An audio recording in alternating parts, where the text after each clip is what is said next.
While researching the origins of the Finnish and the Swedish Lapland coat of arms and flags, I went down a deep rabbit hole of the famous Wildman appearing on various heraldic depictions in Northern Europe specifically. However, after a bit of research, it turned up in many other places around the continent. So what is this Wildman? What are his origins, and why do so many European families include him on their heraldry and flags? Welcome to Council of Knowledge. The Wildman of the wood, or forest being, is a mythical figure who was thought to exist just at the boundaries of civilization. They appear in heraldry, art, and literature of medieval Europe, and they've been comparable to other mythical figures in the classical mythology. So before we come back to Europe and Scandinavia, let us quickly discuss figures similar to those European wild men that can be seen in other regions around the world. The earliest recorded example of the wild man is a character named Enkidu of the ancient Mesopotamian epic of Gilgamesh. Another example of a wild man from ancient Mesopotamia is the second Neo-Babylonian king Nebuchadnezzar II, the one who conquered Judah and Jerusalem and destroyed Solomon's first temple. Therefore, he was portrayed as a wild man in the book of Daniel as punishment from God for destroying the temple. The first historian, however, to describe such being was Herodotus when he placed them in western Libya alongside headless men with eyes in their chest and dog-faced creatures. After Alexander the Great's arrival in Persia, we also start to see the Persian beliefs around this creature.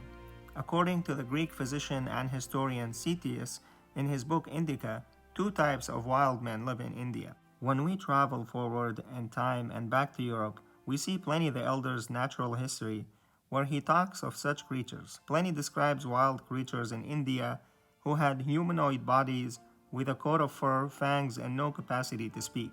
That's a description that accurately describes gibbons that inhabit India. So it's possible that distorted accounts of apes may have contributed to both the ancient and medieval conception of the wild man. Spanish books in the 9th century, French books in the 12th century, followed by Norwegian descriptions in the 13th century, as well as other Slavic myths started spreading all over Europe. And like anything that's trending, this also caught up in some royal European courts.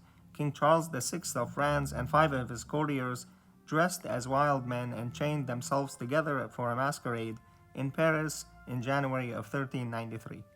The first heraldic depictions I could find, however, were Martin Schangauer's Wild Men from the 1480s, which depict wild men holding the coat of arms of the prince patrons. Not too long after that, these creatures find their way as supporters on the Danish arms and the coat of arms of King Christian I of Denmark. Those supporters are still in use in the Danish arms till this day. The Greek kingdom later took on the Danish supporters and described them as figures of Hercules. The wild man can also be seen in many heraldic representations from cities in Belgium, the Netherlands, and the Czech Republic, as well as some Scottish clans. So when we go back to Scandinavia, we can see that the wild man is considered a heroic figure in the Lapland regions of Sweden and Finland. Therefore, he is depicted on the coat of arms in both of the provinces. For Sweden specifically, we can see the symbol appearing on a coin at the coronation of King Charles IX of Sweden in 1607, and then again at his burial in 1612. So this is the story of the burly woodsman with a green leafy wreath around his head and a club resting on his shoulder that has long been associated with the uncivilized North. Thank you very much for watching. Please let me know if I mispronounced some names, and if you have any ideas for future videos you'd like me to cover, please also let me know. Thank you again for watching, and see you next time on Council of Knowledge.